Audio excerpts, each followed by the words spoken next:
So ayan mga mima, for today's video, ang aming ulam ay upo. Ayan, ito yung aming upo. Tapos, meron tayo dito ulit, paulit-ulit na sibuyas, bawang, tapos meron tayong siling haba, tsaka bitchin, no? Ito yung ating asin, meron tayong mantika dito. Ayan, igigisa ko lang ito mga mima. At ilalagay ko na itong ating mahiwagang kawali. Ayan.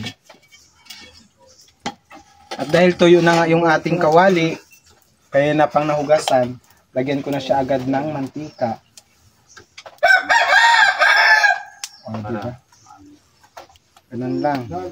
Antayin lang natin siyang uminit. So yan mga mima, okay na nga yung ating mantika, mainit na. At ilalagay ko na itong ating sibuyas. Oh, bawang pala, sorry.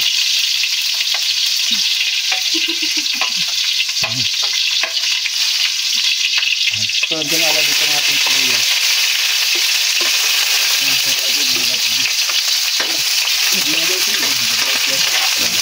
Ayan, ganun lang yung sa mga mima.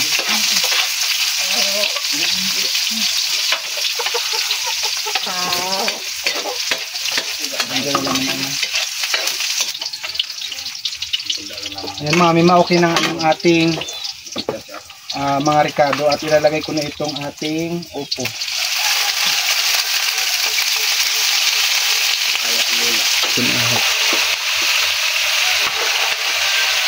Sige na naman.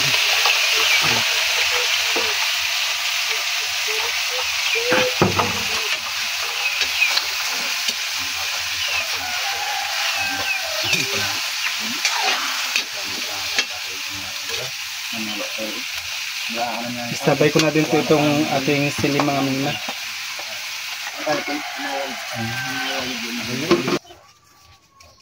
Lagyan ko na ng bitsin.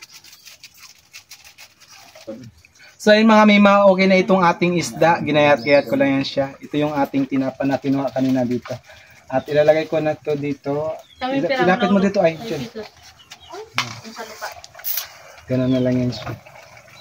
Ayan, diba? Sarap yan, halo-haloin natin.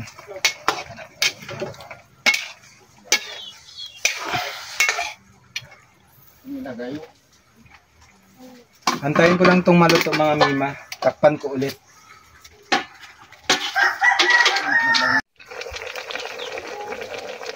Sige.